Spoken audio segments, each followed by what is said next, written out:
Good afternoon, 49er faithful. I guess it's still morning here on the West Coast, but to anybody elsewhere, not in the Pacific Standard Time Zone, it is afternoon here on Saturday. We are at day 3 of the NFL Draft, and we are doing a Sneakerhead call-in show so that we can hear from Sneakerheads about their opinions on the draft to this point, the Niners' moves that may be happening today, favorite players still on the board, the trade, selecting a kicker in the 3rd round. We are going to get to any and all topics that are going to be covered today. If you're here watching in the chat, want to say thank you for your participation. Put your comments, your questions, the topics that you want to cover in there as well. Off Hamster Wheel came in early to talk about some of those players that were still on the board. Yes, indeed.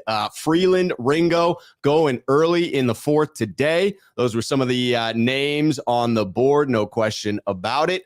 Just wanted to say, hey, Troy was celebrating. Troy had his 15-month anniversary of being a sneakerhead here on the channel. Troy, that is phenomenal. Thank you so much for your support on the channel. Absolutely love it. You have been a longtime member, longtime supporter. Really appreciate it. Hopefully you will have a chance to call in on one of these call-in shows.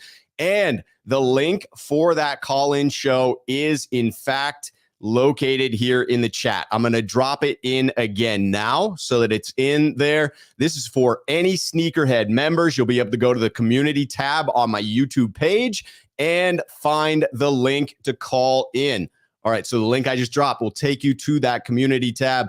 We have a couple of folks here already for the call in, but want to continue getting to those in the chat as well.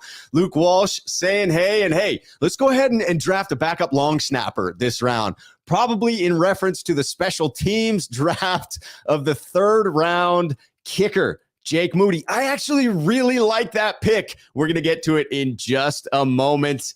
Randall Riley coming in, Sneakerhead here on the channel to point out, hey, Larry Krueger may be sweating after the selection of quarterback. Hey, Michael Silver on this one as well. But yes, the selection of the quarterback out of UCLA, Dorian Thompson-Robinson. A lot of people linking Dorian Thompson-Robinson to the 49ers. He went at pick 140 to the Cleveland Browns. I want to say right now, we just had the selection at 143 by the New York Jets, Israel Abanikanda out of Pittsburgh, the running back. This is about the range that the 49ers, if they use some of their remaining draft assets, they have pick 155 and they have a 6th round pick. If they package those two together, they could move up right into about this range. So we are at that place where you could see the 49ers, if they covet an individual as opposed to just taking best player available, this is the range where we could see a trade. So those of you in the chat, please keep me apprised of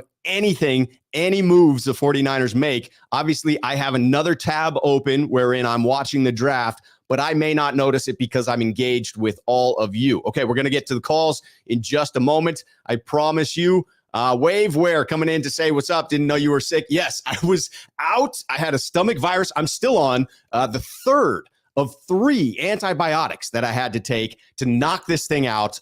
It was an unpleasant experience to go through. I can certainly assure you of that, but I'm feeling much better. I appreciate it. Beast Mode Gaming has joined the Sneakerhead community, rejoined, I should say. Beast Mode Gaming, been around for a long time, is now a Sneakerhead. All right, Luke Walsh wishing everyone a happy draft day 3. Chris Royal is in the house with the super chat. Rob, let's go. Chris, appreciate that. Appreciate your support. I hope you're enjoying the draft to this point.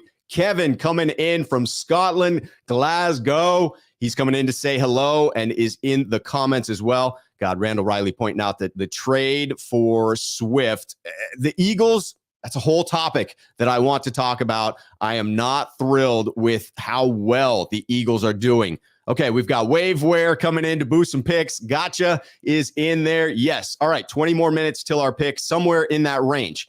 All right, here we are. We are going to get into the calls, the meat of this program. Again, if you are a sneakerhead, you too can call into the program. The link is located on the community tab of my YouTube page. We are going to be talking Niners for a while. I am just on here going to be blathering, getting you to blather about the Niners. It is going to be phenomenal. And so if you want to call in, go ahead and come in. We're going to go one by one through each person in the waiting room, and then we will opt for some roundtable sessions depending on people's availability.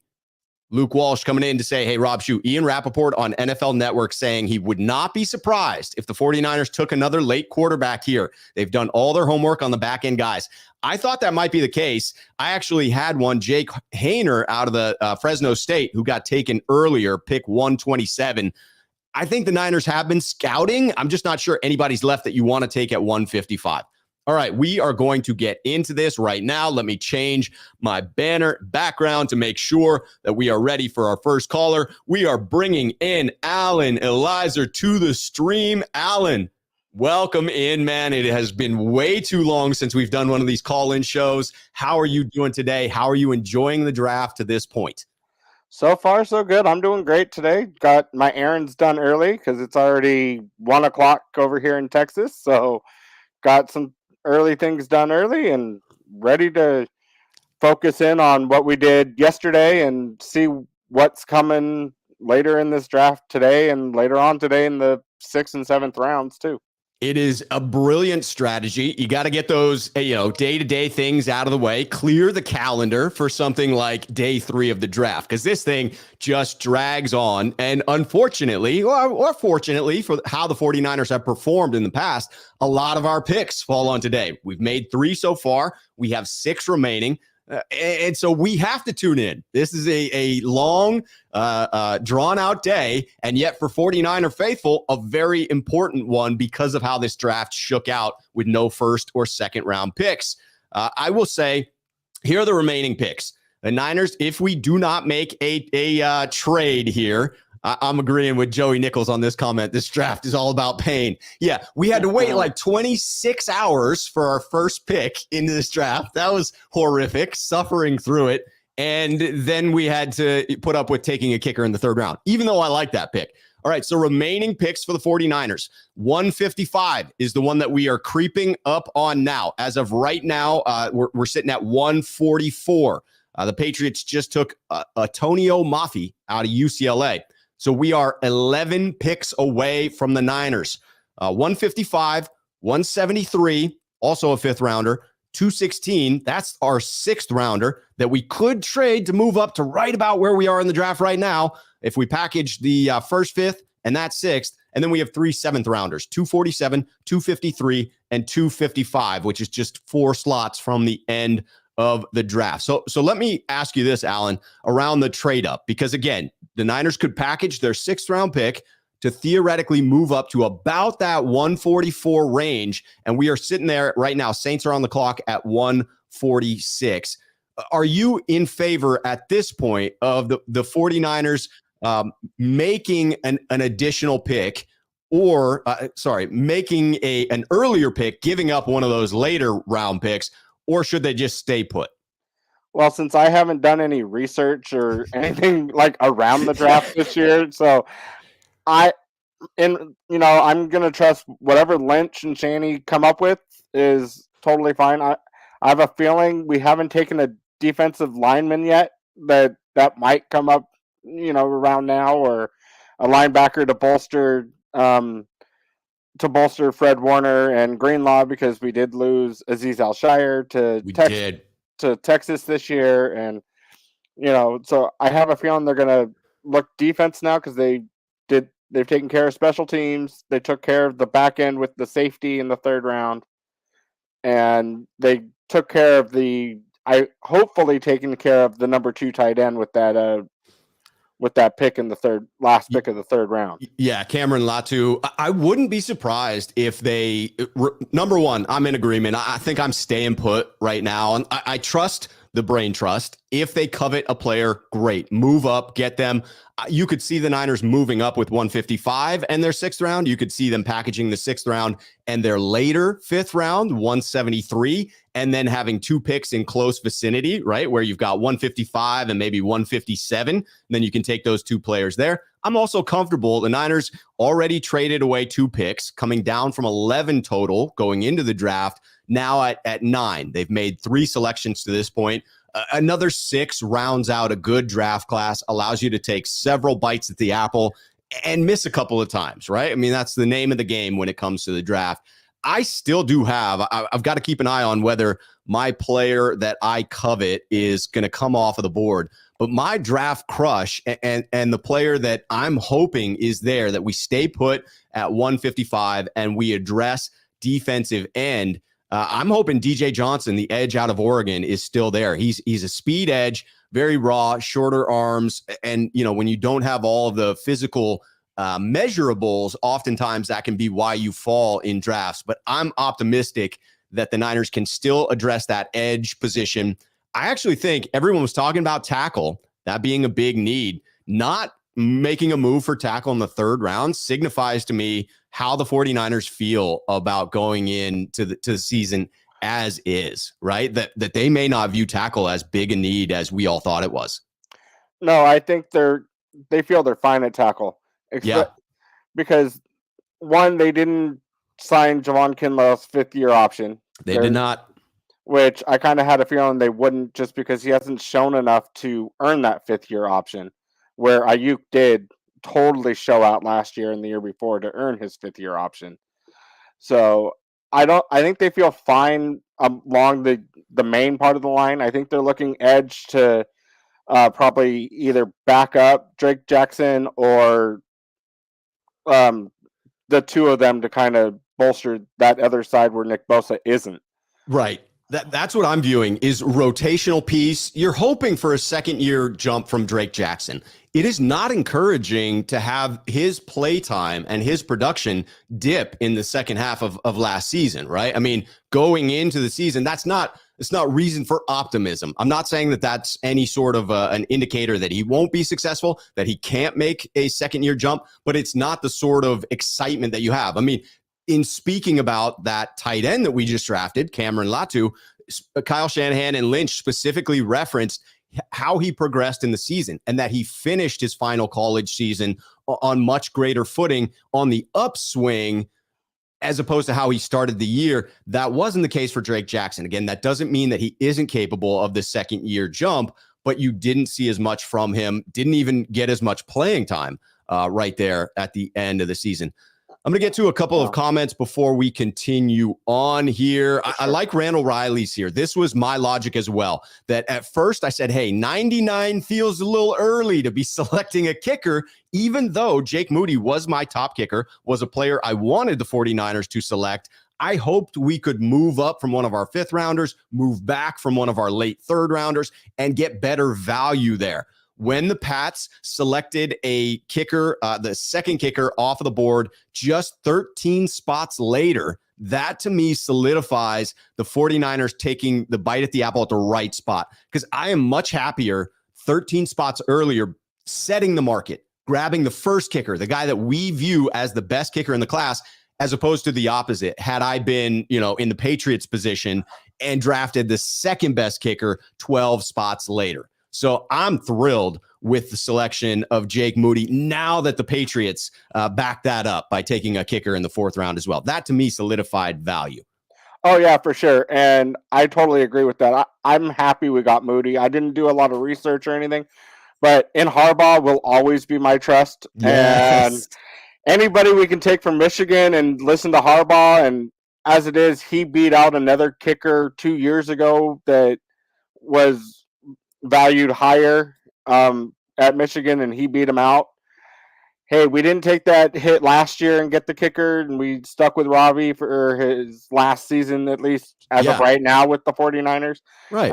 And I have a feeling Robbie might retire since he hasn't signed anywhere yet. I hope he does sign. I think he's a great kicker. I hope he lands on his feet somewhere. And I think taking Jake Moody here is great. We have Gonzo, who we can just let go. It's not going to cost us anything other than conditional fourth round next year, maybe. So I think we've taken our kicker of the future. We're taking that bite at the apple, and let's see where it goes. And I saw the tight ends interview, his opening interview or whatever last night, and he talked all about watching George Kittle, and he kind of focused on. That's how he played his game in college, was watching a lot of George Kittle's tape from last year and the year before.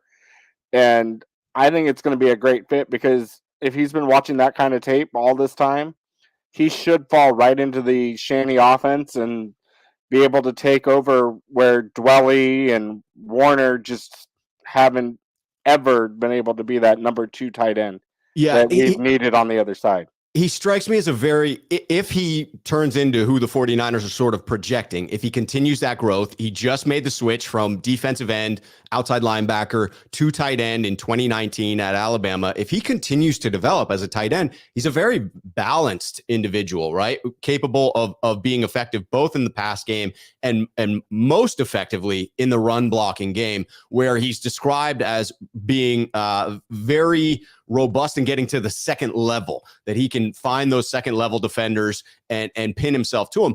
That's essential for George Kittle to be able to take some of these snaps off, for George Kittle to play some of these roles out of the slot that Travis Kelce gets, where it's a favorable matchup against a defender. I truly believe I had tight end as the second biggest need, with edge as one. And by the way, I saw in the comments, I don't know how I missed that my draft crush got selected before our first pick in the third round. Thank you to the chat for pointing that out. Yes, DJ Johnson out of Oregon was my third round draft crush, and he went before our selection there. I don't know how I missed that. This draft has been a windmill, a tough one for me, I should say. So anyway, we'll get back into some of the comments here. Appreciate all of the enthusiasm in the chat here. Want to make sure some of the folks want to talk about offensive line. I do wonder, between offensive line not being a ton of depth there and then edge help, potentially wanting to get an edge player, whether we see that Joey Nichols then saying, hey, because we don't have many offensive linemen out there that could really step in, because we don't have many edge players, that there could be a running back. Shanahan making the joke about a third round selection for running back when people were talking about the kicker in the press conference yesterday.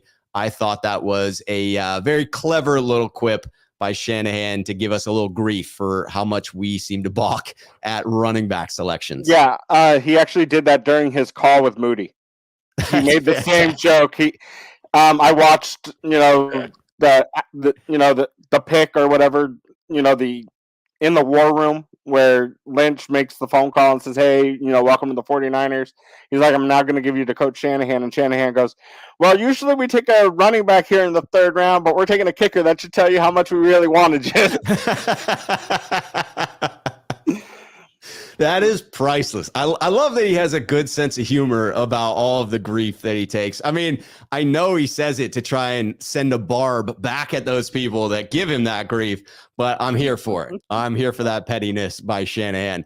All right, so Beast Mode Gaming has a question here. Sneakerhead here on the channel says, Rob, what's the grade so far? I love the first pick. This, to me, when you go up and you get the guy that you want, perfect. Ji'Ayir Brown, a phenomenal fit. You know that Steve Wilkes was pounding the table for this guy. You know that John Lynch was pounding the table for this guy. A phenomenal fit within the defense. Did the same thing that we did in taking Talanoa Hufanga a year before he was needed so that he could come in and learn behind Jaquiski Tart. Now you have him coming in to study behind Tayshaun Gibson and then potentially have your safety pairing for a long time with Talanoa Hufanga and Ji'Ayir Brown. I love that pick. The Niners trade 102, 164, which was the middle of their 3 fifth-round picks, and 222, which was their earliest seventh-rounder of 4 at the beginning of this draft, for the 87th pick from the Vikings. Value seemed appropriate on the trade, and I absolutely love the pick. This one to me was like an A+. Couldn't ask for anything more. It was a consensus that the Niners would be extremely lucky to sit at 99 and still have been able to select him. So the trade up seemed necessary. The guy seemed like someone they coveted. He was one of their 30 official visits that they did. I love this one. What kind of a grade are you throwing on that first pick, Alan? Oh, I'm giving that an A+, because one, it fills the need that we needed. And he does get to sit behind Gibson, who was great last year. And I think he's going to be great again this year. And it gives him also a backup that he can get some snaps off even too.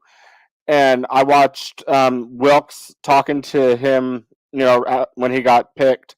And he's like, I'm really happy that you're here, and I'm excited to get started and teach you everything that you need to learn in this new defense that we're going to be running this year.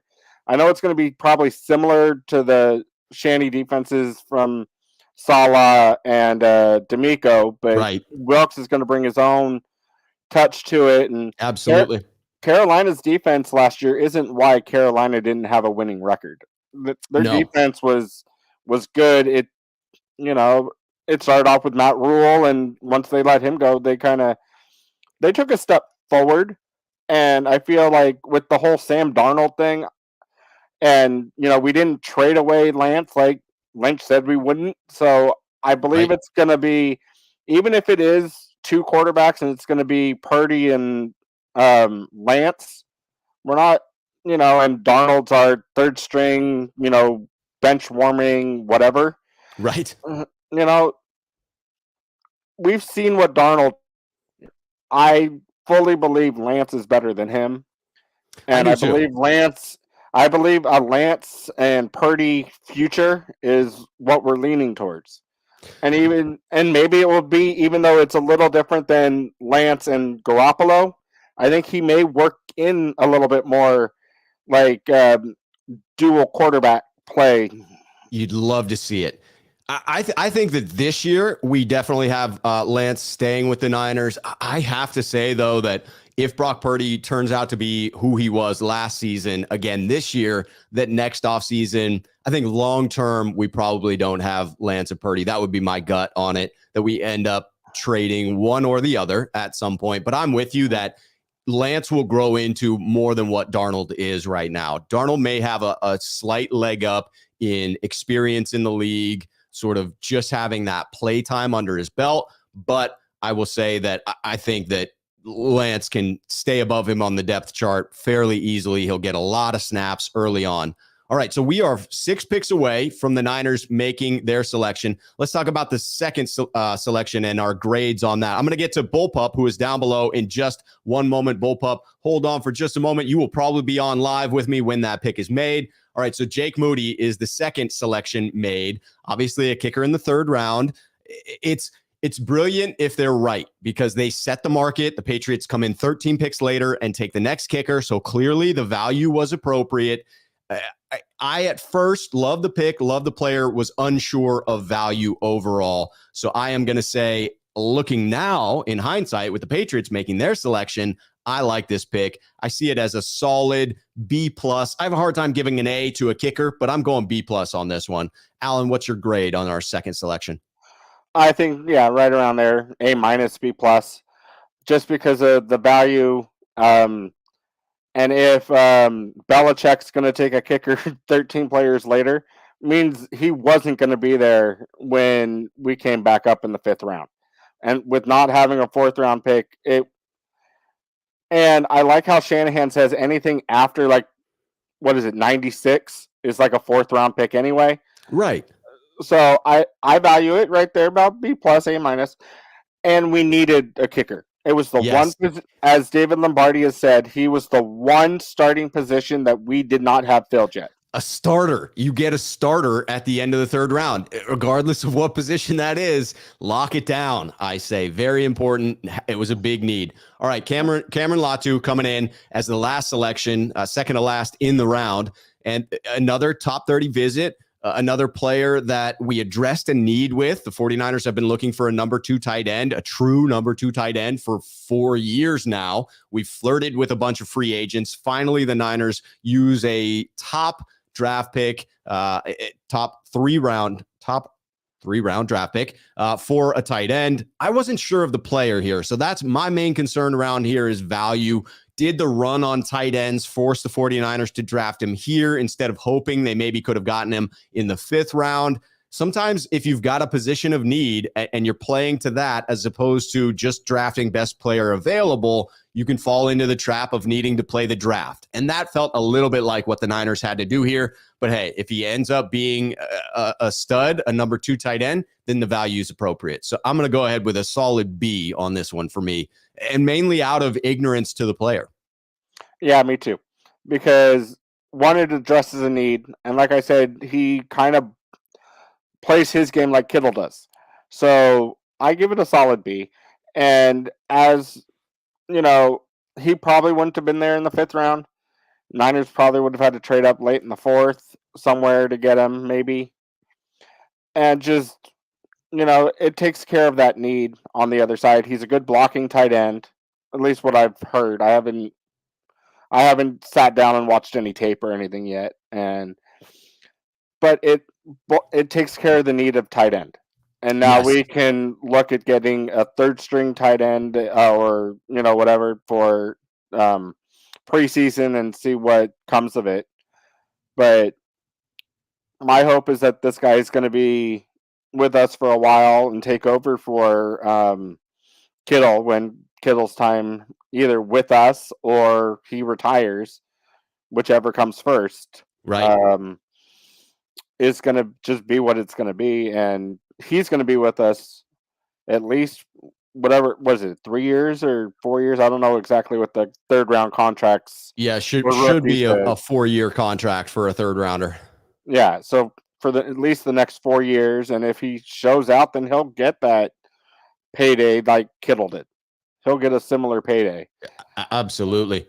And Kittle, looking at Kittle was a 5th round pick, and he turned into like a superstar overnight in his rookie season. So using a 3rd round pick on a tight end, yeah, it's kind of early, but you're probably right where that run on tight ends probably made the 49ers be like, all right, well, we got to take our shot now. Joey Nichols saying the same thing. He's okay, but tight end got absolutely decimated before we picked. That could have forced the 49ers' hand there. Yeah, for sure.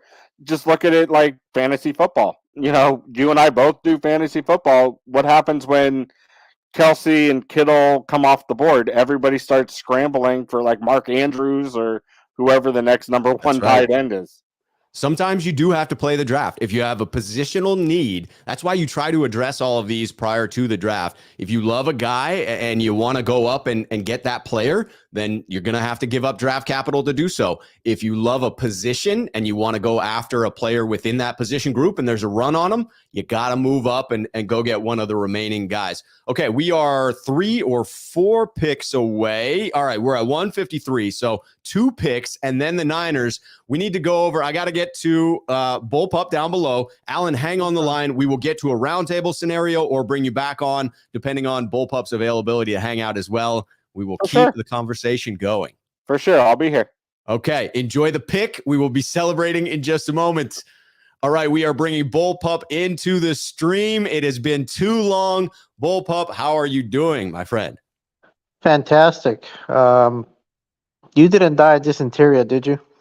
I did. If I were playing that video game, I grew up in the 80s. Oregon Trail was the game to play on the computers at school. This was back in the day where we didn't all have smartphones in our freaking pockets. There was one computer at the school and we all lined up to play it. And it was Oregon Trail all the time. And everyone, it seemed like, died of dysentery. And yes, in fact, we're at the 1800s. Your man Rob would be dead right now.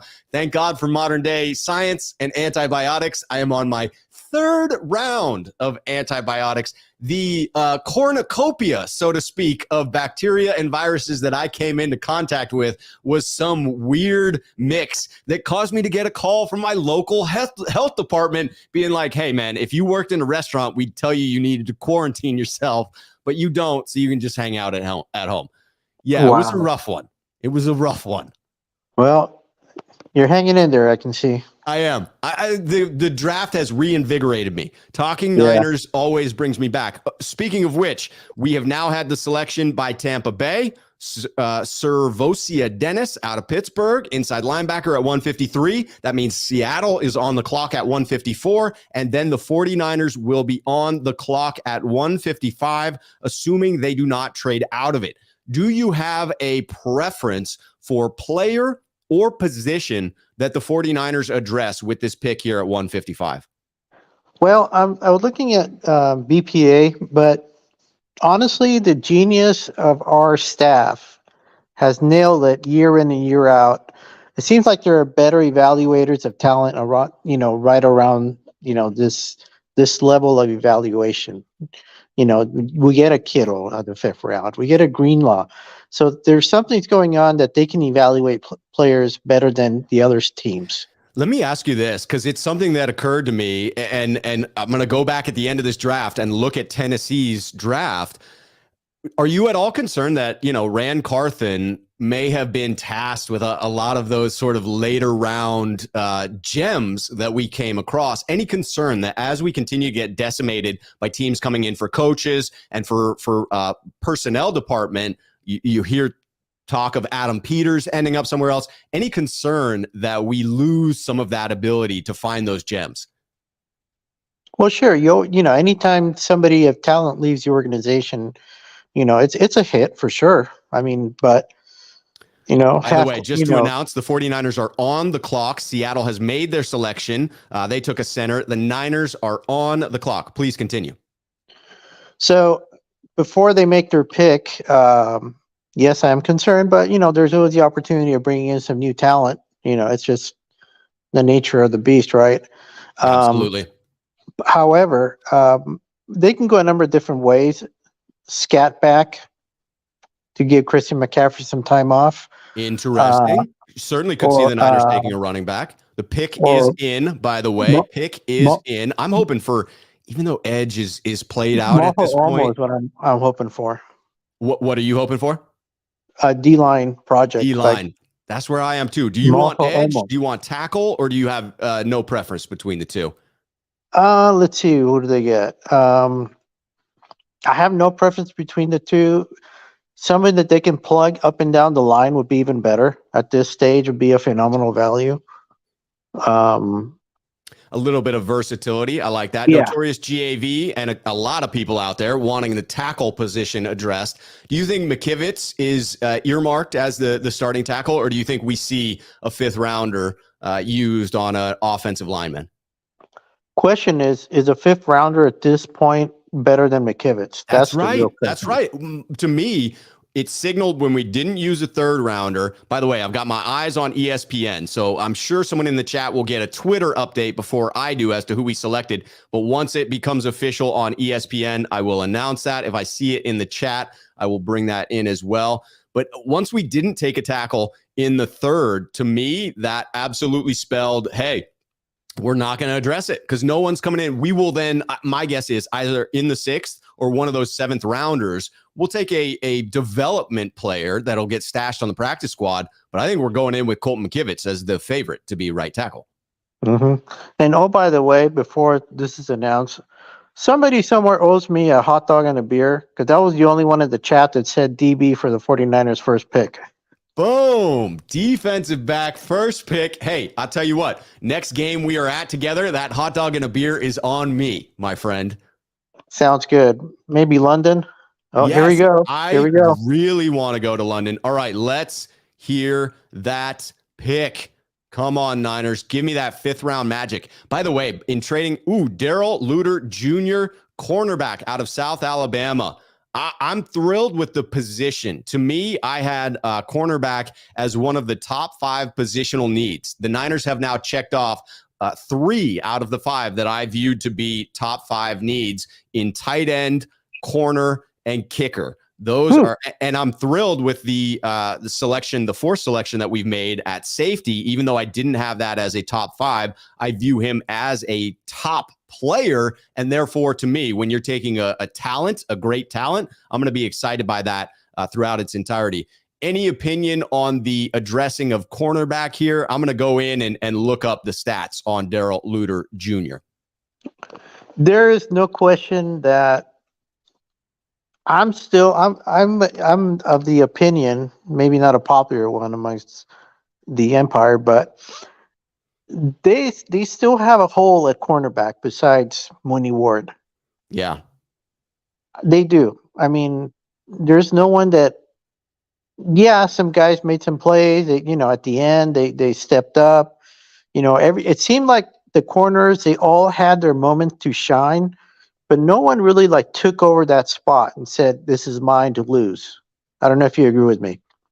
I mean, I definitely think Diamador Lenore showed some stuff. I'm more of the opinion that behind Diamador Lenore, we don't have much. And so that was a need. And Daryl Luter comes in, South Alabama. He was on my go-to for draft content is definitely The Athletic, Dane Brugler's phenomenal draft guide. He was ranked as the 22nd cornerback by Dane, fifth round talent. He is 5'11 and some change, 189, ran a 4.46, 40-yard dash. So got some wheels on him, and 1.54 on the 10-yard split. Looks like reasonable arm length, right about 32 and a half inches, which is going to put him towards the higher end of percentile in overall length. Has some large hands on the man, 10 3/8 inch. Wingspan is, again, a reasonable level there, and 23 years old. So I'm going to get into the meat of that and give you some more details. But yes, looking like a good selection in my mind.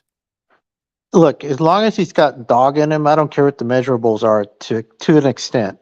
You know the old saying, you can't teach speed.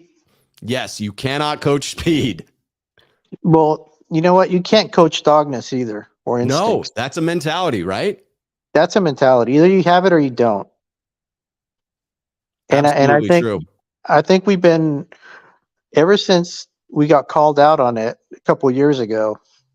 It seems like we've gone out of our way to make sure that we get that kind of player. It seems like in the past we would get, athletes with good measurables, but really didn't have that dogness in them, Yeah, the dog mentality.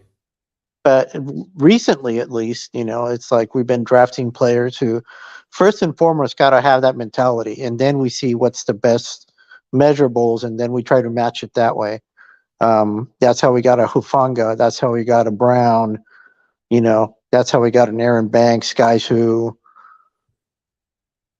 bring it. That's what we want, guys who bring it. That's the 49er football, what I'm saying? George Kittle talked about that we are going to physically punish opponents, right? They're going to know that they played us the next week. You watch teams go in, play the Niners, and then lose to every other opponent the following week, allegedly because of how beat up they were, right? That's the stance we're going to take as Niner fans. And I think you're right that you can't coach that sort of mentality. And if you have it, it makes you a good fit within this particular team because they are like that. And I will say, in getting into the strengths that Dane Brugler lists here for the man that we've just drafted, length and speed are what he calls out as well. Best in man-to-man using press technique. That's a scheme fit. Long arms, physicality, good eyes on the quarterback, staying hip to hip. Those are all solid. Talking about his maturity, solid ball skills, and then weaknesses that he's a little bit thin, going to need to put on some bulk on that frame, that his footwork may not be phenomenal, and looking like he's a strong tackler, but again, strengthening his frame will be. So it sounds a little bit like an Ambry Thomas situation. Not quite the same. Ambry obviously dealt with some physical issues that caused him to drop weight, but a similar sort of just needs to add a little bulk to the frame. And when you're talking about a fifth round selection, there's going to be some flaws in those candidates. Yeah, for sure. We can't expect a finished product even in the third round. You can't expect a finished product.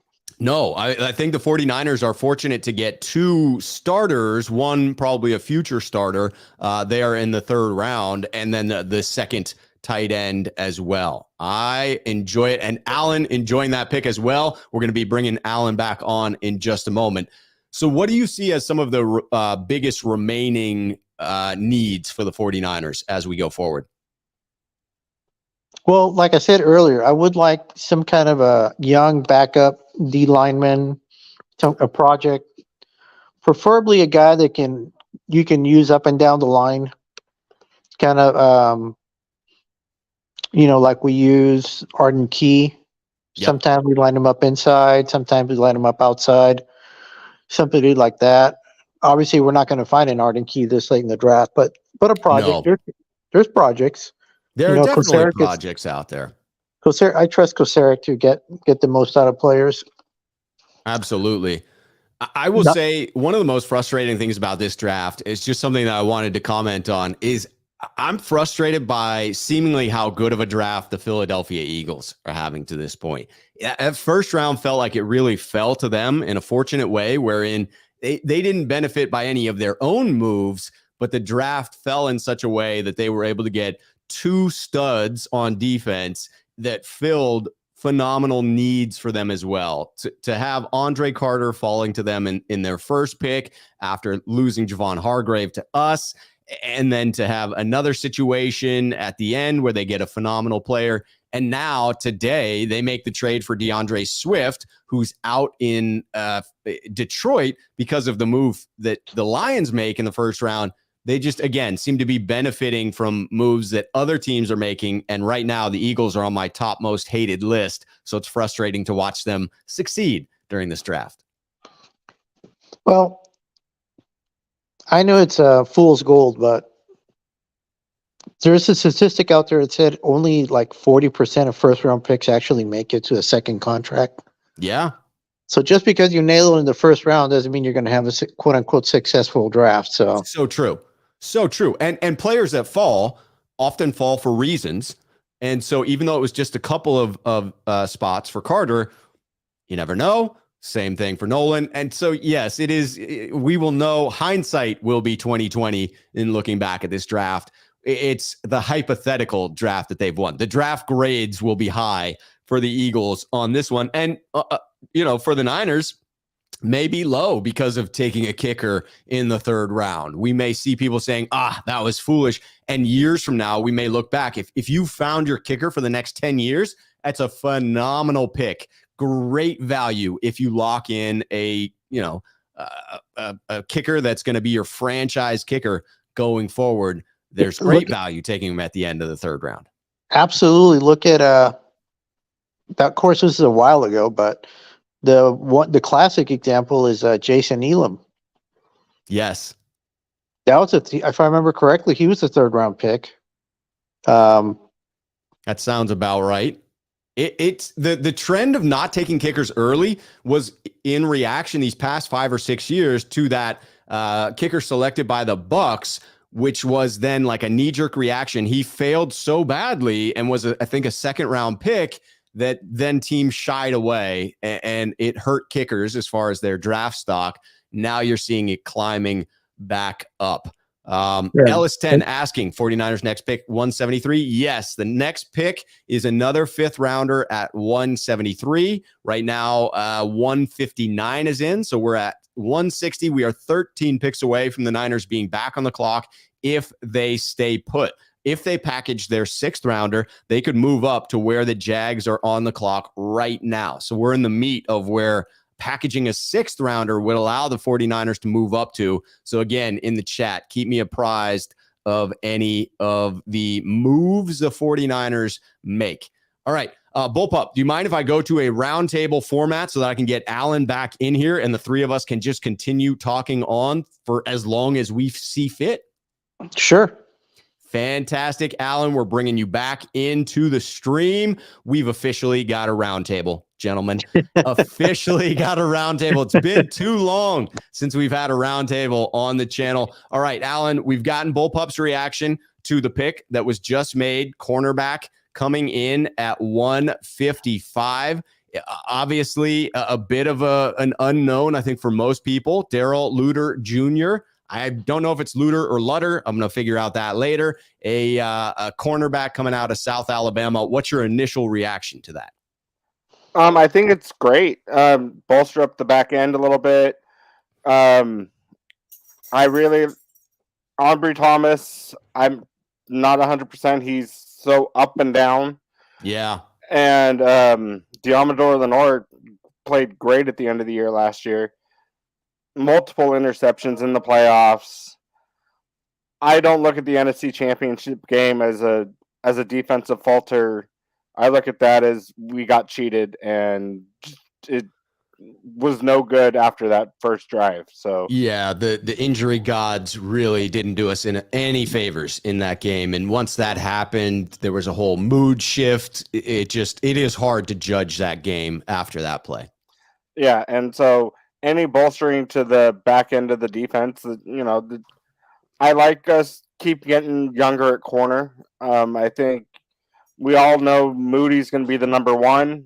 We need somebody still to play nickel. Maybe this guy can kind of fall into that nickel spot that that Ward had last year. Right. I really like the guy that we took, the free agent out of Atlanta that we brought in, the ex-second rounder. I think he's going to be a lock at that nickel spot. My guess is that this holds down competition for Ambry Thomas for that third cornerback spot, as far as a first backup to come in case of injury, or if you're bringing in a four cornerback set for four wide receivers, then he's going to be that third corner that comes in on the outside. That would be my guess on it. Yeah, probably. And then, we still got the guy that we drafted last year, Sammy, I'm blanking on his name right now, but Samuel, who, we drafted late last Womack. Samuel Womack, right. Yeah, Womack. And so I think, drafting this guy in the 5th round, it's going to give competition overall to everybody. Yes. Oliver is the name of the guy that we took in from Atlanta. Thank you, Jason Walsh. Much appreciated. Always like it when the assist comes in from the chat. Okay, so, I had it that again, the 49ers with 4 selections so far have addressed 3 of my top 5 needs. The ones remaining, edge and tackle, not having been addressed. I'm hesitant to say that with either of these, with the remaining 5th rounder, that the Niners go either of those routes, because now that you're into the 5th round, you're not going to find someone that truly competes with either McKivitz or Drake Jackson. So you really get into the developmental players to where you're looking at taking a shot, and it's a 50-50 as to whether they even make the team. You may have to stash them on the practice squad. And generally when you're at that level, you want to use a 6th or a 7th rounder so that if they don't make the team and another team claims them off waivers, you haven't lost significant value. So I would see something here. I won't be surprised if it's maybe linebacker at this spot coming up. The Niners obviously losing their third best in Azeez Al-Shire, obviously have Dre Greenlaw and Fred Warner. But beyond that, Oren Burks, a phenomenal special teams player, solid third linebacker. But I wouldn't be shocked if the Niners added some depth there, because 5th round feels like there's going to be some meaty choices still available at linebacker. Bullpup, how would you feel about that selection if the Niners went linebacker with 173 coming up? I would love that pick. I think they definitely need depth. Injuries happen for sure. Especially, No doubt. If either Dre Greenlaw or Fred Warner were to miss time, that would be a big need. Yeah, and especially since we lost Ji'Ayir, so definitely for sure we need a linebacker. Now, whether or not they're going to be able to pick one up, that late, do they need to move up? They might just stay put and try to go with the best one they can. I would have liked to see the 49ers maybe trade down from 155. Pick up some additional assets? Yeah, because, now we're talking about, like you said, now this is the phase where we go into the plugging holes, special teams, depth, and projects, right? Right. So this is where numbers matter more than you think, so.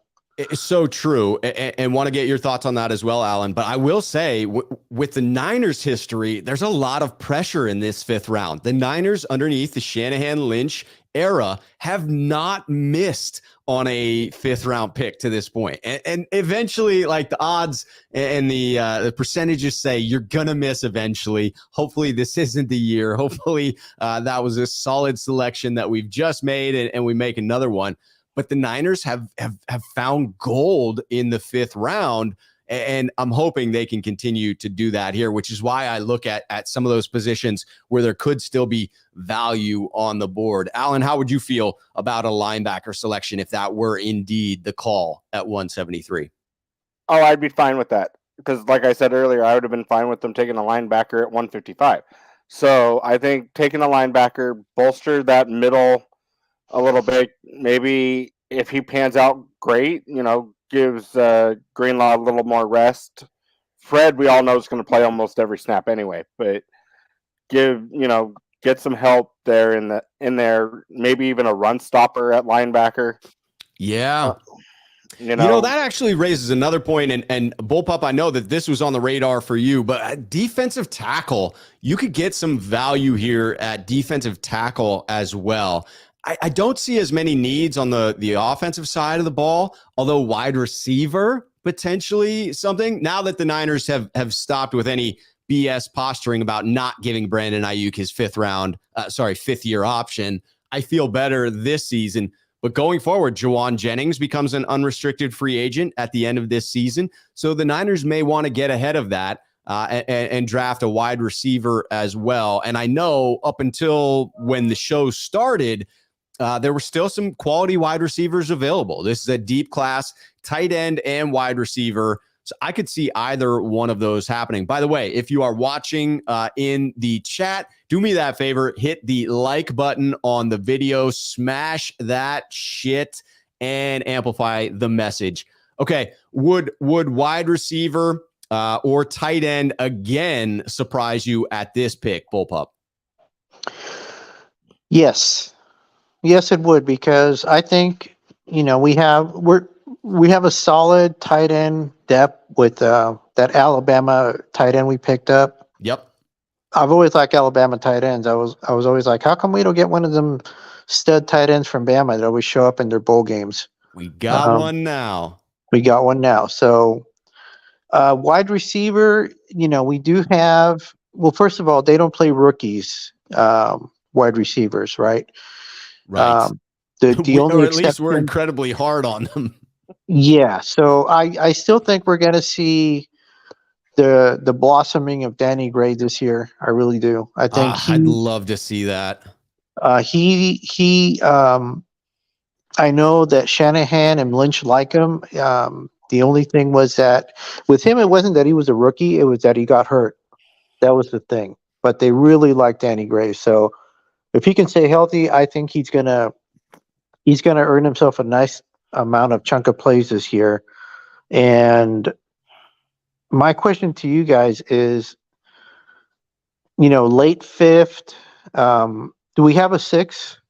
We do have a sixth as well. We have pick number 216 in the sixth round, and then 3 seventh rounders. Is it too early for a quarterback? In the fifth, I think it is based on who's still available. Had any of those players that the Niners coveted still been there, maybe not. Tanner McKee out of Stanford, maybe. Max Dugan, that feels a little bit early. Those are the two players remaining that you could see the 49ers going out of their route. I'd be less surprised if the Niners went quarterback in the sixth round, just because of what it signifies, right? Fifth round, fan base is high on our fifth round selections. I would guess not quarterback in this selection, but there are a couple of names that have been linked to the Niners. Alan, any thoughts on the Niners taking a quarterback either with this selection at 173 or going into the sixth or seventh rounds? I think if they're going to do it with all the talk of Purdy being one, I would highly doubt they take one here in the fifth. Maybe in the seventh with our very last pick like they did last year. Just somebody that they can stash on the practice squad possibly and let Darnold go, or somebody to give Darnold and Lance a little extra, a little bit more. But like he was saying, I think Danny Gray has a possibility of having a great year this year. Yeah. And I think they drafted him last year with the hopes of Lance. So I totally agree with that. It was a match made in heaven when you talked about Lance's arm strength and Danny Gray's speed. Yeah. So I wouldn't be too surprised if they take a receiver or a third tight end or whatever here. But like, I think Lynch. If I'm looking at it as a GM, I'm still looking linebacker or defensive line to help help everybody else out up there, and and keep Kinlaw healthy this year to see if we even want to give him a new contract at the end of next year. I agree. I think that there are positions where you're adding greater depth to your team. Like I don't think you're drafting a starter here. You could be drafting an eventual starter here, though, and that means you're going for depth. I don't think a third or fourth quarterback in this case really adds that level of bringing the 49ers up a notch in terms of games won. It certainly creates depth. It prepares you for the future in looking at, as I said, I think if Lance is moved, it's more likely that happens next offseason. So again, you could be preparing for the future, but if you use it as a fifth rounder on a quarterback, you probably can't stash that on the practice squad. So I would say probably one of those later picks is what I'm viewing. All right, just going back to the draft right now, let us see what is happening to see where we are at. I think we're just a few picks away from the 49ers. We're at 166. Niners are 173. So we are 7 picks away. Last few off of the board: Will Mallory, Chase Brown, Jaron Hall, and Terrell Smith. When I look at best available right now, I mean, some of the only names that really jump out to me, Corey Trice was a cornerback that I would have been more excited about, a player that I at least knew I would have been excited about at 155. Obviously, the Niners preferred a different cornerback there, but I wouldn't be disappointed at all if the Niners double dipped on corners in the 5th round. I feel like that is a need. And then I like the wide receiver out of Stanford as well, Elijah Higgins. Those are really the only immediate names that jump out to me in the first 25 best available. Any names for either of you that you really covet at this point, or anyone in the chat as well? If you've got some player that you're really hoping the Niners lock down at 173, throw it into the chat. Alan, anyone that you have your eyes on? No, I don't have anybody like that I covet. I'd be totally fine taking that receiver out of Stanford. Just keep him in the Bay. Why not? Keep him in the Bay. Why not? Bay Area players are Bay Area players for a reason. Look at Adam Thielen. He just got paid somewhere else, but he was a nobody when he started in Minnesota. So you kind of have to, sometimes you take that shot just because they're close to home. Yes. And maybe he grew up a Niner fan. Maybe he grew up a Raider fan. It doesn't really matter. Ultimately, you become a Niner fan once you join the team. So, yeah, you always like play your strength. You always like it when someone's family like already was Niner fans, and you get to see like somebody's grandma is like, yes, my grandson is a 49er. I've been a fan since the 70s. That always makes me feel good. Joey Nichols agreeing, hey, Trice would have been a better selection. It just was, again, for me, it's a question of knowing a selection versus not knowing a selection. I can't speak to one being definitively better than the other. Bullpup, any thoughts on specific players that you're looking at? Take a look at Moro Ohomo from Texas. What position is Ohomo? DE. Defensive end. I will take an edge player, even if it is a project at this point. He should be on your list. If you look at your list, best available, he should pop up. I'm not really sure where. What's the last name again? What's the spelling on that? It's just as it Ohomo. Ojomo. Ojomo. Gotcha. I'm looking it up as we speak.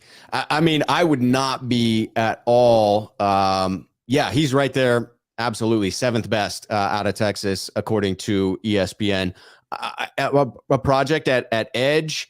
I want to see what his 10-yard split is, because I feel like that's always such a great indicator of fit within our scheme, is that ability to get off with that first step. That is always, and again, something that's tough to coach. Like you either have that short area quickness or you don't. I wonder if they've got him listed at linebacker instead. Every now and then you get that mix up whether he is an outside linebacker or an edge. 6'3", 292. You can still bulk him up, even kick him inside for third down pass rush, Can't go wrong with that. Absolutely not. Man, I'm having trouble finding him in my big draft board for the additional information. But when he comes up, we will see. We will be at that pick soon. Man, I just want to see that 10-yard split. Okay, we'll keep our eye on that player. Going to get chat as well to see if anyone has other players. I like Ellis 10's comment. Just want healthy players. I think the Niners have really rounded the corner with regard to selecting more robust players without injury history. I really think they've done a good job of really righting the ship in what was for a long time an issue through multiple coaching staffs, through multiple GMs, through multiple training staffs. Finally feels like we're at least in the normal range of injuries nowadays. And that's always a positive. What was the name of the guy, Washington? Is that right? That had a bad foot, and everyone's like, how come we're not getting him? I don't recall that one, but anytime they stay away from long injury histories now, I'm thrilled with it. No, who's the guy in this draft that everyone's like, oh, he's such a great talent, but he's got I believe it's a bad foot or an injury, and everybody's like, oh my God, this guy's a first round talent. How come we didn't get him? He was the talk of the draft. So, but you're right. I think they finally learned their lesson. Hopefully, right? Yes. But if you are going to go with a project like that, I mean, this late in the draft, I'm okay with it, to be honest. Yeah, right. I found the gentleman you referenced who is listed under D tackles on this draft guide because he does apparently shift inside as well. Looks like he's got a reasonably quick first step, 5:04 on the 40-yard dash with a 1:68 on the 10-yard split. He was projected to be a 4th or 5th round selection, so definitely appropriate value there. All right, let us see if we get to the comments here. Anyone else that is being called out? Joey Nichols says, hey, look at Keandre Coburn. He's the essence of barbecue sauce Jones. All right, is that another D tackle? Let me look at Coburn in here to see where he ranks. Just a few spots behind Ohomo there from Texas. Coburn also from Texas. So the interior pairing of the Texas boys, that one a little bit slower, not as fast off of the get up. It was 5 seconds and a 1:68 split. This is 5:22 on the 40 with a 1:77 split. But there's a big difference as to why. You're talking about a dude who is almost 40 pounds heavier. So Coburn is a big boy. The Niners could use a big body. I think that defensive tackle is absolutely a need for this team. And getting some 300-pounders in the room, the Niners need one or two more. And they're either going to find that value in the draft or free agents remaining, but 5th round feels like a sweet spot. That's where we got DJ Jones. Weren't we at the bottom of the pack last year on 4th down and 1 or less than a yard? Yes. And I think that was a result of not having those big boys there. We need some girth in there. Yes. Joey saying, hey, he looks identical to DJ Jones. Wait. Can we get a product promo? Yes, it was hiding because I haven't used it in forever, but the DJ Jones barbecue sauce is back. Anytime you mention DJ Jones, it's got to make an appearance. Alan, how would you feel about D tackle at this slot coming up? We are sitting at, just to point out where we are sitting now at pick number 169. We are 4 picks away. How would you feel about D tackle coming into this spot?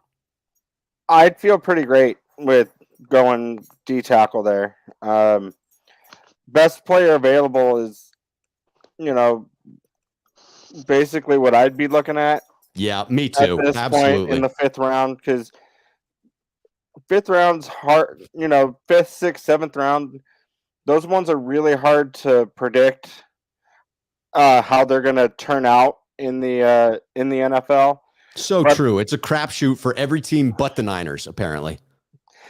And I looked at both those players, Ohomo and Coburn.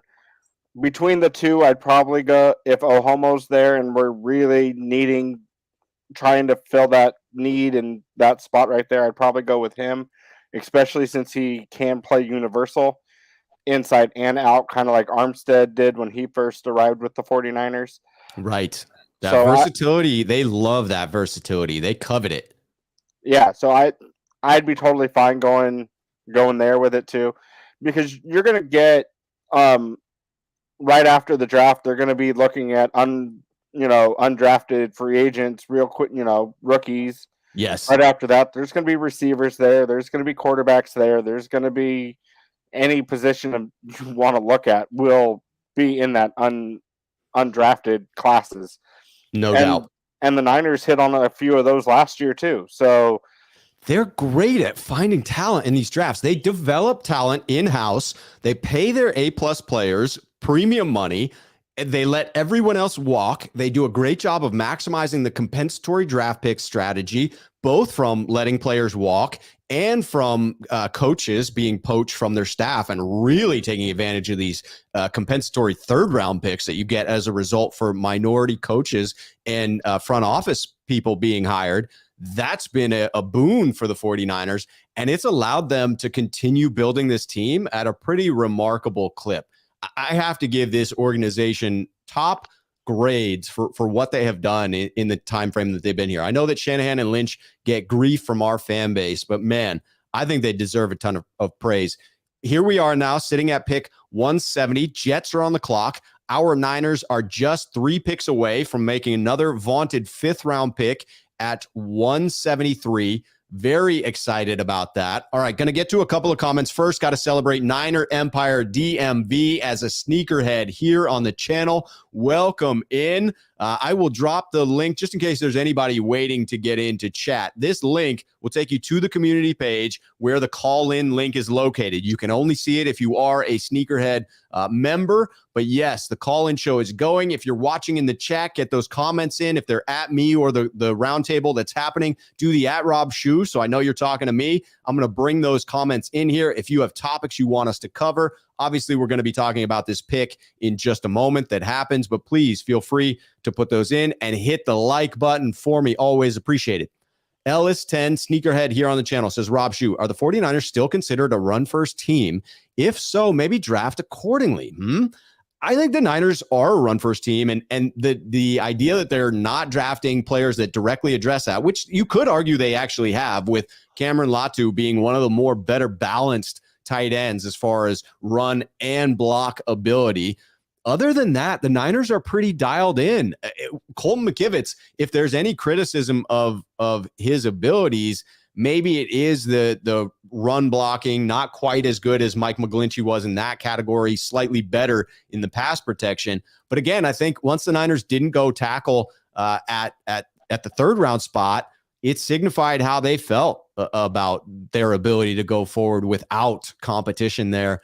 And you don't need much in the running back room. The Niners can get something in the 6th or 7th round or undrafted free agents. Our running back room is stacked already. Juice is in there. The rest of the offensive line is locked down. So I don't know that there's much needed for a quote-unquote run-first team as far as draft strategy. Would you guys agree with Ellis10? Are you concerned about not drafting for need with regard to being a run-first team? Or do you think the Niners are pretty set when it comes to their run game? Well, it depends, right? Do they have guys that can move people off the ball? They do, right? Do they have running backs? They do. Purdy kind of unlocked the play action game again. He did. Right? You might argue Christian McCaffrey played a role in that too, but yeah, Purdy was great. Yeah, I mean, but it's it takes 2 to tango, right? And if you don't have a quarterback that's executing, guys can be wide open and nothing's going to happen. Right.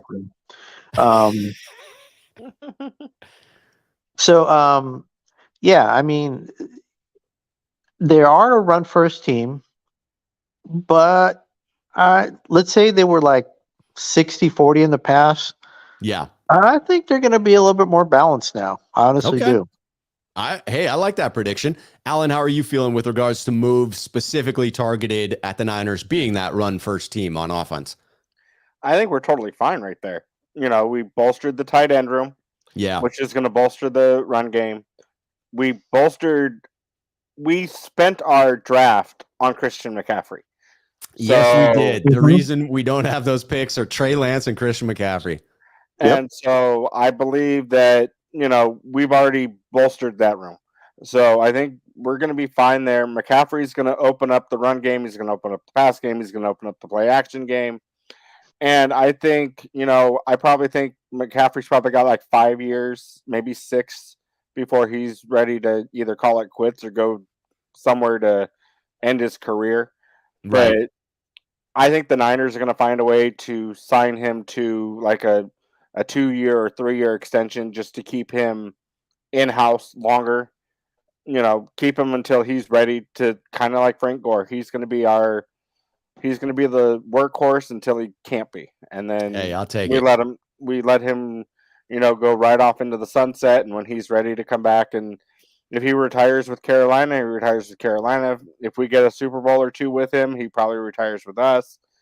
It all depends. But I think he will be a future Hall of Famer, depending on how his stats go up for the remaining years in his career. If he gets a ring, he's got the yellow jacket for sure. Yes, it's funny how that ring solidifies your place when it comes to Canton, Ohio. I see that we have some agreement in here. Notorious GAV calling out, hey, we always hit good with running backs with undrafted free agents. We shouldn't panic just yet. I absolutely believe that a running back will be added for the 49ers, whether it is with one of the 5 remaining picks that we have, 1 in the 5th, 1 in the 6th, and 3 in the 7th. Or as Gavin is pointing out here, we could absolutely add some undrafted free agents afterwards. Bobby Turner is back in the building. He's back on the phones making calls for this draft. And I absolutely believe in his ability to continue to hit on those players late in drafts. We're just 3 selections away. No, scratch that. 2 selections away with the Raiders selecting Christopher Smith. The Bucs are on the clock, then the New York Giants, and then our San Francisco 49ers, save for a potential trade back scenario. Okay, we are definitely getting to more of the comments. Appreciate those of you in the chat as we kick it down here on the roundtable format. The greatest 49 Sneakerhead here on the channel coming in to say, Rob, how you been, brother? Great show. Keep it up. Much appreciated. Always appreciate the Sneakerhead love. Dwayne Harris has a player in mind. We're going to get to a lot of players in mind for people in the chat. He says, take a flyer on offensive tackle Joey Fisher, 6'5", 320. He's a beast from a Division II school. Mel Kiper loves him. Hey, if Mel loves him, I'm in. Check out that highlight reel. Notorious saying, hey, maybe we need a fullback. He comes back in to point out, we let Josh Hokett go last year, so maybe you need someone to start planning away from Juice, not planning away, but planning for the strategy post Juice. Randall Riley asking about A.T. Perry, a wide receiver. Xavier Hutchinson getting called out by Joey Nichols. He is still available last I checked, unless he has gone. He has not gone in the last couple of picks. Still out there. The wide receiver out of Stanford still out there. Let's see. We have got Joey pointing out Puka Nassau or Rakim Jarrett be great here as well. Neither players ones that I'm familiar with, but absolutely will trust in Joey Nichols' instincts here. He says, hey, the tape was a joy to watch. The injury concerns are real, but if he can stay healthy, he's absolutely a weapon. And that is the question with players taken at this round. You're often taking flyers. Bucks jumping ahead of the Niners. Oh, yes, the Rams traded out. The Bucks traded in. Interesting to know if that happened to jump us or whether that was to jump New York. They took Payne Durham, the tight end, one of the better tight ends on the board. The Giants are now on the clock, just 1 pick away from the Niners, and we get to see who it is the Niners select. It'll be interesting. We obviously did not renew the 5th-year option on Javon Kinlaw. Everyone saw that coming. We obviously did exercise the one on Brandon Ayuk. So if you look at those two positions, it says, hey, we're more covered at wide receiver than we are D tackle.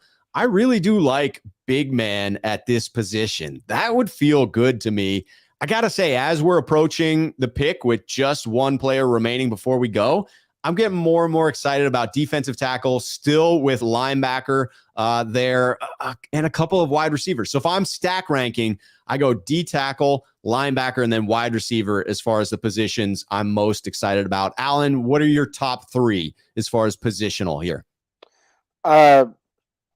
Positional, probably just, D tackle or edge, linebacker, possibly tight end, but more likely wide receiver there at number, 173. Yeah, I won't be shocked if they take another tight end in this class, though, if they really do try to upgrade that entire room. Yeah, and like they were saying about the guy who was Purdy's receiver, maybe take a flyer on him, especially if you think Purdy's going to be back for week 1. Right. Give him somebody he has or has had mojo with in the past. By the way, the Niners are on the clock. Eric Gray, running back going to Oklahoma, another running back off the board. I like Gav's shout out that, hey, he was shocked Shanahan didn't take his third-round running back. That streak ends. Here we are, though. Niners on the clock. Very exciting. Bullpup, any thoughts on top three positional hopes for yourself? I'm D tackle, linebacker, and running back. Both of you called out linebacker, and I think that's astute here, that could be the direction that the 49ers go. Fifth round for me would be a little bit of a surprise for a running back. I feel like there's our tendency to go in the third round and then hitting gold in anything sixth round or later. And so that middle ground feels like the gray area for running backs. So my guess would be we address that with one of those 3 7th-round picks, maybe an undrafted free agent. I like the fact that we take our pick right before the Rams go back-to-back, having traded out with the Bucs. Again, the Bucs getting that tight end. Who knows whether they were jumping us or jumping New York. But I can't imagine the Niners would have gone tight end here at 5. That feels like 2 higher picks used on the same position. Seems like a stretch, unless it were cornerback. To me, you just can't have enough depth there. And Trice still is available there. Corey Trice out of Purdue. So I wouldn't be shocked with that pick. I am killing time on air waiting for this pick to come in because we are on the clock, and I want to know who the Niners select. Are you guys nervous? Do you have those butterflies? Is that what's going on here? I'm pretty calm. Who are you picking, Rob? Say a name, pick it. If I could pick, I'm saying Trice. I'm going back-to-back defensive back, man. Allen? That to me is best available. I don't think the Niners do that. So I wouldn't be shocked with the Stanford connection here. I would not at all be surprised if we take the wide receiver coming out of Stanford, Elijah Higgins. Neither of those, nor would I be surprised by a linebacker here or defensive tackle. On the clock. All right, so for ESPN, they're going best fit. They're still on this. Hey, you guys haven't taken a tackle yet. Like, you've lost your tackle and you haven't selected one. You probably need to take a tackle. But I think we're out of that realm. A fifth rounder here, they're suggesting Jalen Duncan as the best fit available for the Niners. I just don't think that the value is appropriate for where you are in the draft and the competition that you're going to have going up against Colton McKivitz. So I see a different direction here for the Niners. All right. Still waiting on that one. Let's see. Starco fan 212 in the building says, Rob, should we need to draft an offensive line? We've got, let's see. All right. Gav saying, hey, after the pick, can you and the panel discuss who you would like the Niners to play in a potential London game if we got it? Divisional rival or a team in specific? I tend to think it would be Jacksonville if we ended up there, as we're still waiting for this pick to come in. I think that we have the Jags on the schedule. I think that's the likeliest, But honestly, I'd be thrilled with a divisional game in London, regardless of who the opponent is. If we play a game in London, I would be stoked to go to a game and check off a stadium across the pond. Would either of you gentlemen, Alan, any interest in trying to go to London if we have an international game? I'd love to, but I probably couldn't afford to, so I wouldn't make that trip. But more than likely, it would be Jacksonville. The Niners have gone edge out of Georgia. Robert Beal Jr. That is going to be an unknown name. Do either one of you, Alan, any reaction to the draft pick of Beal here, right off of the cuff? I have no evidence of him at all, so that does not surprise me. He is the 28th ranked edge player, according to Dane Brugler of the Athletic. He is out of Georgia, was predicted to be a 5th or a 6th rounder. So right there at that prediction, 6'3", 247 pounds. He's fast, a 4.44 40-yard time, and a 1.56 on the 10-yard split. Man, did they go after a speed guy? I'm going to guess that he is super unpolished to be the 28th best or 28th ranked edge player with those statistics, right? With that, those measurables, that speed, he must be really, really raw. Yeah, for sure. Bolster the room is what I look at there, and give pressure to Drake Jackson to step up in his sophomore year. Because that was a lot of what Jackson's measurables were last year. Was he was supposed to be a speed edge rush off the edge and get around and get sacks. I think he got 3 or 4 sacks last year, Jackson. I can't remember exactly. Plus, three sacks last year, all coming at the beginning. He had his 3 sacks prior to week 6. Sorry, we lost Bullpup in the stream, but he is back. We're bringing him back in. Connection is back. Yeah, that was all that production for Drake Jackson coming in the beginning of the season, getting very little playing time the last few games of the year. And this does add competition. Joey Nichols saying he has watched the tape and saying very disappointing. In one of his earlier comments alluded to, he looks the part but doesn't play the part there, but does look like he's built in a lab. So that's interesting. And certainly the measurables are good. I've not watched the tape. I do like the addition of a speed rusher. I love the addressing of a need. I'm unsure about the player. Bullpup, any reactions here to the 49ers selection of Robert Beal Jr. out of Georgia? Well, if he's that raw, you got to remember he's going to go with Coach Kocurek. So that's right. You can't ask for a better coach. If there's someone who's going to be able to, mold him and make something out of him. Because you also have to remember, sometimes, with college players, they may not be coached properly or in the wrong scheme, or, there's all kinds of things that can happen that's beyond their control. We're assuming that college coaches, each and every single one of them is, a great coach, and that's not always the case. So you're kind of hoping that's the case where guys that were just in the wrong system, kind of like Arden Key, going back to his example in Oakland, was being used incorrectly. Is he going to fit on a wide 9? Maybe he's more like D Ford, kind of twitchy speed, but doesn't have a lot of anchoring, or maybe. Yeah, that's what I'm seeing in the comments here, in what I'm reading in the draft guide. I think you're on to something there, where this is speed. Like, this is not going to be good against the run, as LS10 talked about. This could be a third down pass rush specialist early on in his career. And for a late 5th round selection, I'm pleased with that. I think it's so funny, like how different we as rational fans can have as takes on drafts prior to seeing any of these guys play. I'm very pleased with the way this draft is shaking out. But someone, Joey Nichols, who has watched the tape, who has done the research, feeling like this is a horrible draft. It's always humorous to me, that sort of variance in belief about drafts. And the reality is none of us know, that we won't know until 4 years from now, when we'll be able to look back and say definitively who was a good pick and who wasn't, who was a good scheme fit and who wasn't. But I really like the choice of a pass rusher. Let me read you the description. Alan, I want to get your thoughts here as well. But let me read you the description of the player here in Dame Brugler's draft guide. So strengths: looks the part with enviable size, musculature, and length. That's a good term there, musculature. First step burst and stride acceleration gets him going where he wants in a hurry. Blazing 4.44 40-yard dash at the combine.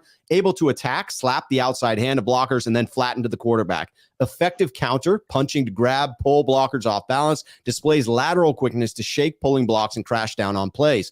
Comfortable peeling off with loose hips to drop, redirect, and chase down plays. Engulfs ball carriers with his massive wingspan, forces runners to widen out. Hand strength is evidence as an edge setter when he properly locks out, makes plays on special teams coverages. Weaknesses: this is where you're going to have the rawness. Undeveloped pass rush sequence, quick to shoot his hands, but struggles to work off his initial attack. Rush moves are sporadic and often mistimed. Tends to be a half tick late with his play development. Needs to see through blockers to leverage the ball carrier behind him. Stack and shed skills need to be more violent and sudden. Expected more chase down tackles on his tape considering his speed. Was arrested along with his former teammate Brenton Cox on a misdemeanor charge of marijuana possession, April 2019. Not a concern here. Will be age 24 as a rookie. Below average production on his college resume with just 10 starts over 6 seasons. So low production, has all the measurables. And I heard a lot of solid things in that breakdown, but clearly just hasn't had the production, hasn't really had a bunch of experience. What do you think when you hear that breakdown there, Alan? I think he fits the measurables. He fits kind of what Kostrick wants to see. You know, somebody who's got some stuff, but somebody he can mold into a great defensive guy, especially against the pass rush on third down, especially on 3rd and 10, 3rd and 8, 3rd and 7, 3rd and 5, somewhere where it has to be a pass to get that first down.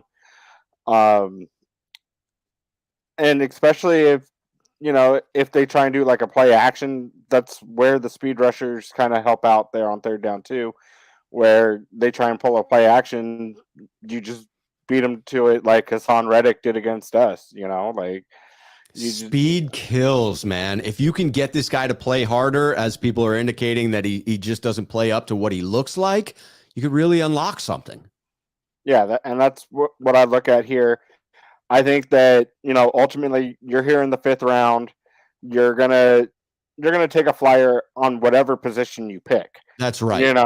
So you take what the player you covet. Obviously, the 49ers probably coveted him a little bit more than a receiver or a linebacker or any other backup position of need.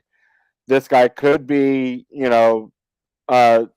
to test Jackson and see what he's really up to, and this to me signifies that.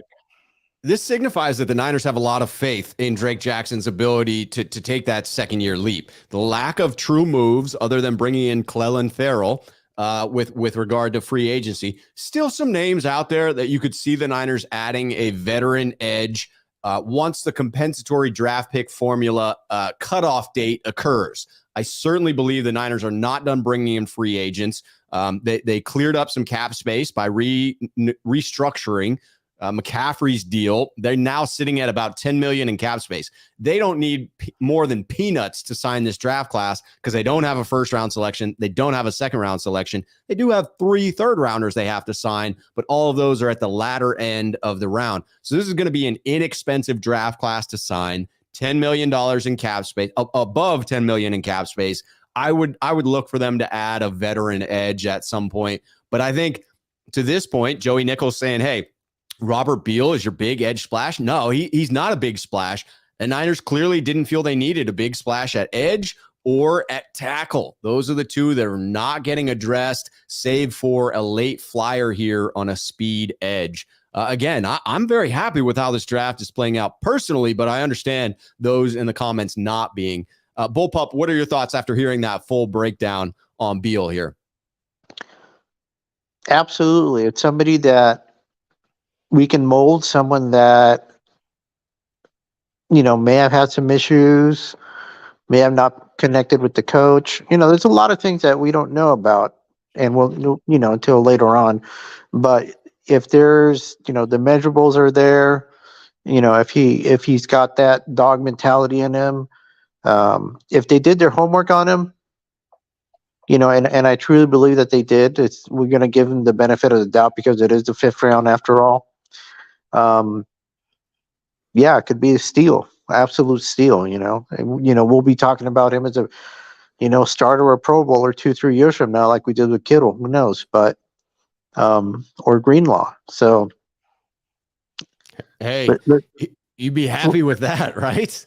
Well, of course, but. Yeah, I mean, if you read that, I mean, obviously that's why you go in the 5th round and not in the 3rd or 2nd round. That's right. You're talking about players with question marks at this point. Right, exactly. And you have to balance, talent versus, why is this guy dropping? Is it health? Is it attitude? Is it, whatever the case may be? Marijuana, welcome to California. That's not going to be an issue. So yeah, that is, to me, it's a shame that that's even mentioned in a draft guide. Like, who gives a shit if the kid was arrested for marijuana? The idea that we haven't moved to a point where we look at marijuana the same as alcohol on a national level in this country is embarrassing, if you ask me. And so that, to me, no character concerns with regard to a possession of marijuana charge. I bet you could hit every player in this draft if they were just in the wrong, place, wrong time. I'm guessing like 90% of the players in this draft have tried marijuana on some level. And so that idea of the conviction, nothing to me. It truly seems like it's just an unlock of the physical gifts. I want to bring in Joey Nichols. Does a great breakdown of his opinion of the player in question here with regard to watching his tape. So I'm going to go through a couple and read off a couple of chats from Joey. Joey says, Robert Beal Jr., he looks the part. He's an athletic edge defender with size, strength, and speed. He's stout against the run, good edge setter who's able to hold the point pretty well and plays with a high motor. That sounds pretty good there to me at that point. But he goes on to say, does a really nice job chasing on the backside. Good first step. Has some nice twitch. Like most of these Georgia players, he doesn't show much refinement rushing the pass rusher. Saying a lot of times he just rushes straight down Broadway. To be fair, he wasn't given a lot of true pass rush opportunities in that defense. Going on to close out. Now that's after 3 tapes. I moved on to other players more quickly with him because of how disappointed I was. I got to say, I mean, even just in the breakdown that Joey gives of him in saying he's disappointed with the selection, I'm not seeing terrible notes on let's be honest, a 5th round selection. If we had taken this player in the 3rd, I'm looking for a more refined player. But honestly, when you're sitting there at 5, you got to take who's available. And at the end of the 5th round, when you're talking about edge rushers, most of that talent is going to be gone. Sounds like a coaching issue to me. I don't know about you, but it sounds like maybe they weren't developing their edges, or maybe he was in the doghouse with his coach, and his coach didn't get enough reps. Enough reps. A myriad of things. Like I said earlier, not all college coaches are at the same level, that we all think they are, Yeah. And Joey's saying, hey, he's got talent. He's not terrible. So Joey's disappointed with the pick, but not saying that it's a terrible selection. Just wasn't his favorite pick. I agree with Waveware. Those were solid notes. I appreciate you putting them in, Joey. Appreciate you being part of the dialogue in the chat. Any concerns for you, Alan, in what you're hearing? Or do you just hear that and say, hey, man, it's end of the 5th round. You're going to get some unpolished players at this point. Yeah, no concerns at all. And as for the whole marijuana thing, who cares? Like, he's going to California. He's on the West Coast. Eventually, it's going to be legal nationwide. It's just a matter of getting everybody on board. And even if it's state to state like it is now, then so what? It's like, who cares? It's not a big deal anymore. No. And it doesn't really matter. And his measurables sound great. He's fifth round, late fifth round. I look at this like if we were doing fantasy football, like the 15th, 16th round, depending on how your fantasy football draft is, you're gonna either find garbage or you're gonna find somebody talented that you get lucky with. Yeah, and the right. Niners have gotten lucky so many times. Why not one more? I will say a lot of the people in the chat were excited about Puka. It's disappointing to watch the wide receiver out of BYU going to the Rams. You don't like to see a division rival getting someone that you're coveting. That's always a shame. But hey, they had 3 picks coming in right after us. So that seals out the 5th round. We are now into the first selection. Dallas kicked off the 6th round, taking Eric Scott, cornerback. So we have the 49ers do have a 6th round pick, but this is, I believe, this may be a compensatory because we are the second to last pick in the 6th round. So 216 is the pick for the 49ers. We are now sitting at 179. So we got a whopping 36 picks to go before we get to the 49ers. So we may or may not still be on the air when we make that selection at round 6. But I will say, I mean, it's tough to say who's still going to be available.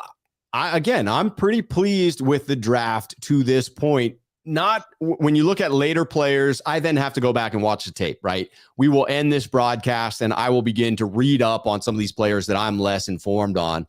But with regard to positional needs that we have addressed, I really am pretty excited about it. I also have to give a nod to the creativity for the notorious GAV, who brought in, along with the conversation we were having about the marijuana charge. Gav brought in the original song of I was going to get drafted, but then I got high. I was going to stack that quarterback too, but then I got high.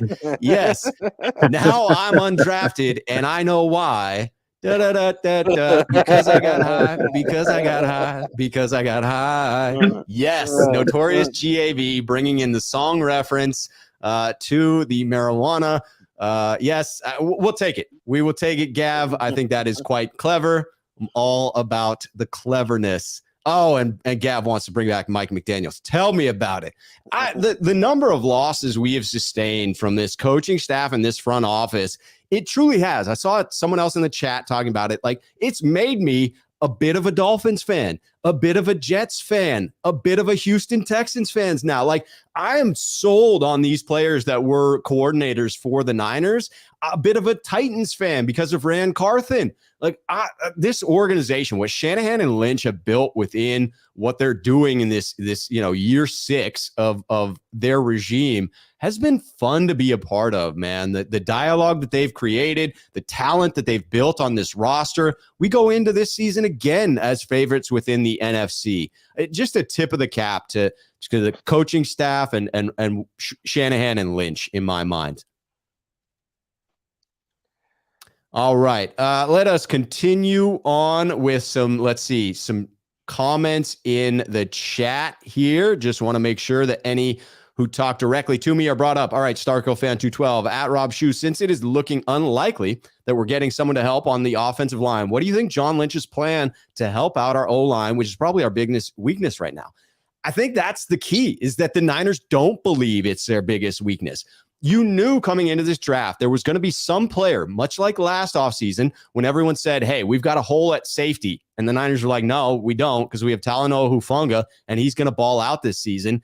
Lo and behold, they were right. We did not have a hole at safety. We did not have a hole at guard when they said Aaron Banks is going to step in at left guard, and we're going to have a competition at right guard. And it ended up being a combination of Brunskill and Burford at right guard, putting together a phenomenal offensive line last season.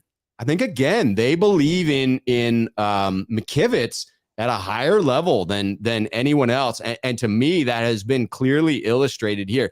I will say the backup plan in my mind is that we go into the season, you find out McKivitz isn't the guy, and you make an in-season trade. Some team that has a right tackle who's going to be a free agent, and they're not planning to re-sign, and they're maybe out of the playoff race before the trade deadline, you could go out and you can get yourself a veteran tackle at that point. I wouldn't be shocked to see the Niners make a trade in season for an edge or a tackle if they find out that, hey, we were wrong about one of our in-house players that we expected to make a jump. Would you say, Alan, is that a reasonable stance in your mind, that the Niners feel good about where McKivitz is, far better than a lot of us apparently in Niner Twitter land did, and that they could address it with an in-season trade? Yeah, they can either do it in season. They could look at the remainder of the rookie class after the draft and, pick somebody an undrafted rookie after the draft. I trust Lynch and his team. The last couple years after the draft was over, they quickly jump right back in and look at those undrafted guys, and they sign them. That's right. And they may just be waiting. They may have players already in mind for offensive line. They probably feel McKivitz for at least this year is the answer, and we just have to trust them. I don't trust Niner Twitter worth a darn because that's right. I'm not on Twitter. I'm your age. I'm 40 years old. I never got on Twitter. I barely use social media. I use it here and I look here and there. My most social media is watching you, watching Jesse, watching Larry Kruger. It's gonna be what it's gonna be. Kruger reading the tea leaves about Lance being traded. Well, guess what, Kruger? He's still here and he's not going anywhere anytime soon. So we will figure out what the Niners have in mind when and if they decide to tell us. It's right. I like this way, the way it's been since Shanny and Lynch. There are no little birds coming out like it used to with Trent Baalke. I was so sick of the little birds coming out before everything coming out. It was a nightmare. So I will live with being surprised and hidden until that very last second, and just trust that they know what they're doing. If Lynch wants to leave and go back to Amazon or whatnot, that's up to him.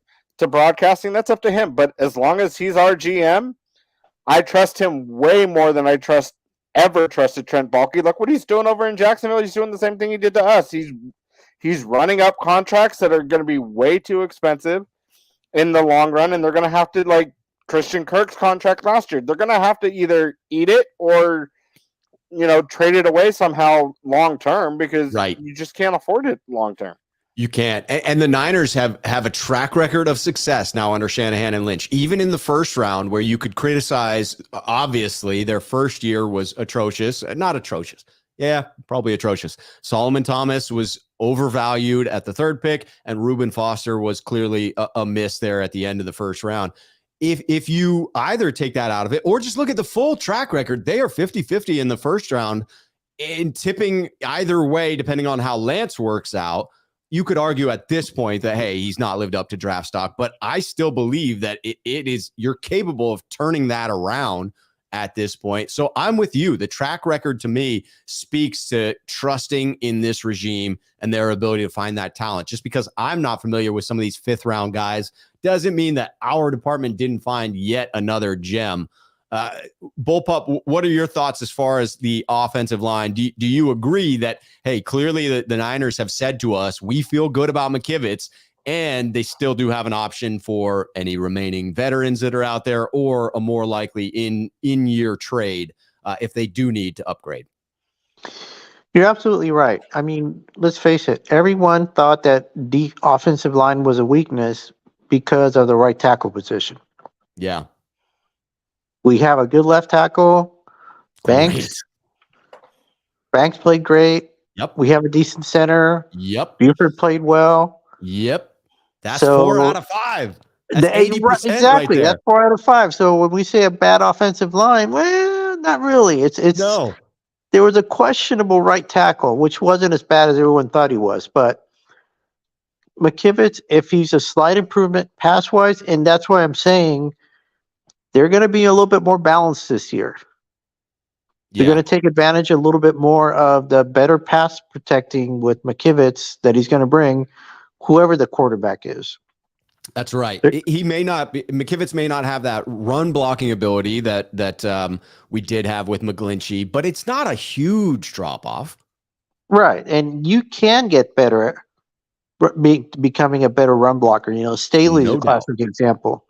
Staley was a really good pass blocker, but you know, there were some questions about his run blocking, and then he developed into, you know, his run blocking skills.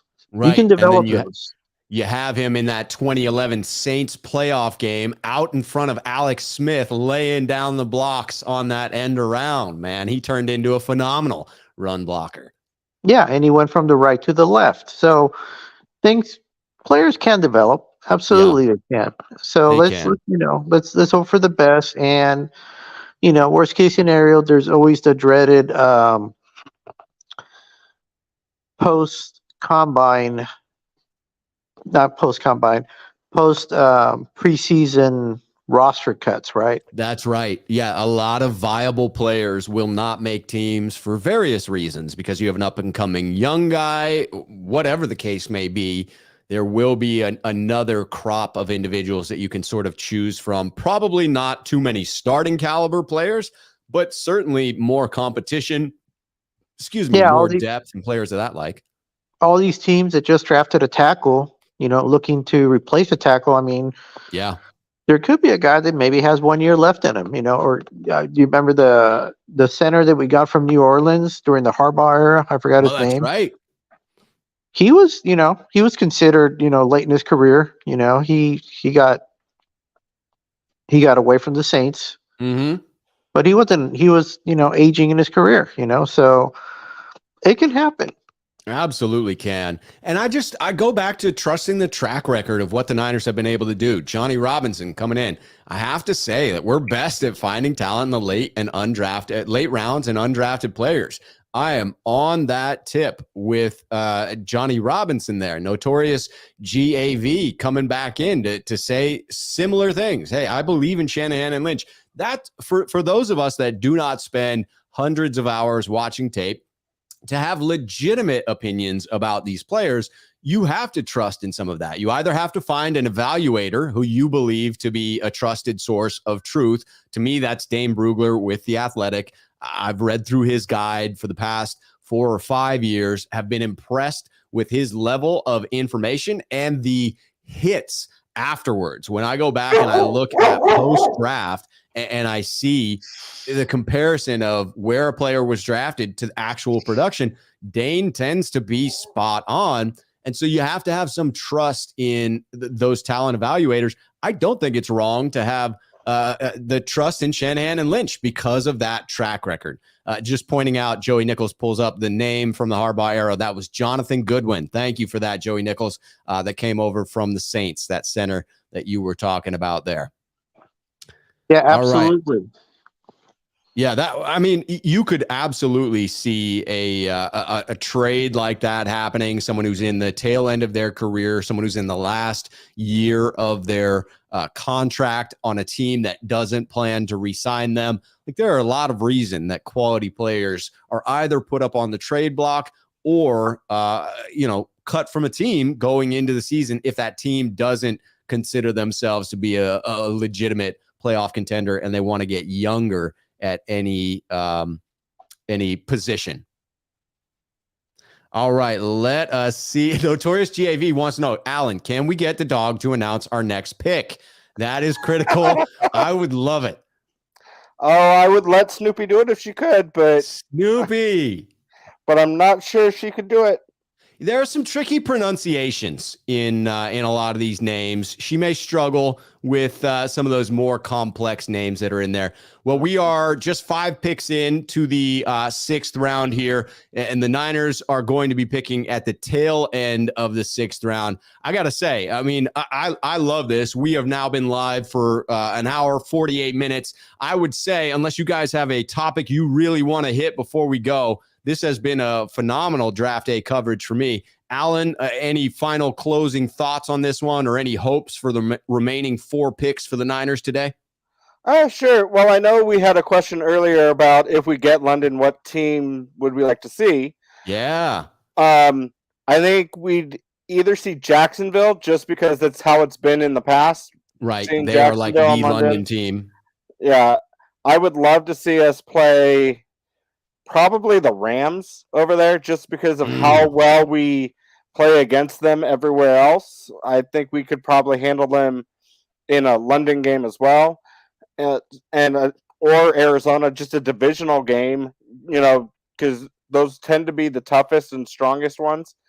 And as for picks in the last 4, I see us probably taking wide receiver, linebacker, and throw a dart at a board, running back maybe. Yeah, just to bolster it, and maybe again another tight end, and that's it. Those are the 4. I could see that. I could also see a tackle, a late round tackle, just like a flyer on somebody who's practice squad material. Maybe they turn into something, but you're not counting on it. I could see us using a pick like that. But I love that prediction, Alan. Bullpup, closing thoughts on what the Niners do with the remaining 4 or any other topics that you want to hit before we head out. Well, as long as they come out with a backup punter, I'll be satisfied. You want a 2-kicker draft, huh? Yeah. So, I mean, right now it's this is the special teams area right here. Yes, most definitely. You draft guys for the special team. So, if you can find a guy to be your gunner, which are oftentimes linebackers and safeties, right? Those are the 2 most common positions for gunners. Yeah, if you can find a gunner, if you can find, I don't know, do we need a long snapper? I don't know. Is ours under contract? Is he holding out? Or Tabor Pepper is under contract. He had a recent extension. We are good at long snapper. So, but yeah, this is the time. I mean, I'm hoping we get just best players available. If they don't get exactly what we wanted, no harm, no foul. There's still unrestricted, undrafted free agents. There's still training camp casualties. So there's still time to build a roster. It's not over yet. It's just the beginning. Yes. It is just the beginning. Yeah, this is officially the start of the 2023 season. So cheers to the 2023 season, man. We've got an enthusiastic question coming in. Johnny Robinson says, hey, who do you want to be our starter at quarterback? I want the best option for the 49ers to win to be the starter at quarterback. That is my only desire, is that the Niners are the best team they can possibly be. Who do I believe currently gives us the best chance to be the most successful team with the most number of wins? Based on the evidence, I have to say Brock Purdy at this point. But that doesn't change my enthusiasm for Trey Lance, nor my belief in his ability to continue progressing as a quarterback. To me, the best scenario for the 49ers is that sort of, hey, both of them end up being studs. The Steve Young, Joe Montana conundrum. That's what I want. I want to have a terribly difficult decision to make at quarterback, and that requires Trey Lance to play lights out through this offseason. Brock Purdy then coming back healthy, and you're like, oh my goodness, what do we do? Trey Lance is looking phenomenal. Brock Purdy won every game that he started last season. We have this quarterback competition. That to me is the best case scenario and what I'm openly rooting for, because I do believe that both of the quarterbacks have talent. I do think that Sam Darnold is a capable backup in this league. And to have a player that you can potentially say is a franchise quarterback and trade one of the others eventually for a first-round pick, that to me is a huge win. We've got a couple of other comments I'll bring in. Notorious JV saying, hey, over there in London, give him the Seahawks. I wouldn't be upset with a divisional one. I wouldn't be upset with the Rams. I wouldn't be upset with the Seahawks. I will definitely try to get to that game regardless. Joey Nichols. Only if it's a road game. That's right. We don't want the home game sent over to. I think it's a road game for us. I think that's come out at this point, but I can't say that with certainty. Joey Nichols got a name out there for us to watch. Raheem Jarrett here in the 6th round. Let's see. Stivers Niners 209 show saying, hey, wide receiver, quarterback, fullback, O-line, or DL, giving options. Gav agrees with me on the quarterback situation. Thank you. I am all about best quarterback. Yes, Randall Riley says, hey, the best one is the one that is available. Yes, I will be trying to do another call-in show next Saturday. I will put out a poll again about the time because it will not be live with the NFL draft as this one was. So we can choose whatever time is most convenient for all of us. So look for a poll to come out on the community tab. Again, to call in, to be a part of this wonderful roundtable that we have had today, you just need to be a Sneakerhead member. You can do that for as little as 99 cents. So everyone is welcome to call in. Johnny Robinson says, hey, I like that answer about the quarterbacks. Thank you. It is my genuine answer. I'm not trying to stay on the fence there. I truly do believe it. All right.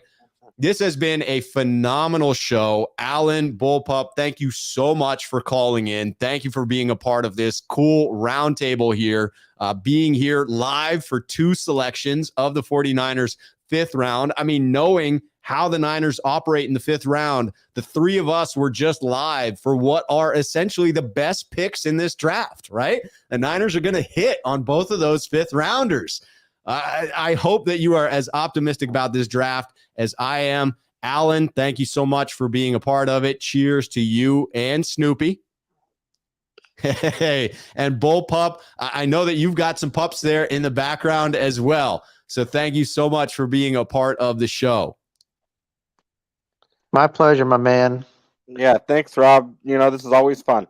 Hey, absolutely a blast. Jason Walsh, thank you for that, saying it's a great show. Leo coming in, Sneakerhead here on the channel. Damn, missed most of the show. Leo, good to see you, though. Absolutely good to see you. Notorious GAV, thank you for that. Really appreciate it. We've got anger about the offensive line not being addressed. And yes, the way every show ends, we'll see if offensive line does, in fact, get addressed. But I'm thrilled with the draft to this point. We got 4 more picks. Everybody tune in on those. We will be back on this week with more shows. Going to have Jackhammer on. Going to be on Between Two Beards with Random McMahon. And look for the call-in show next Saturday. Thank you to everyone here and in the chat. Until next time, cheers, faithful. Cheers, Rob.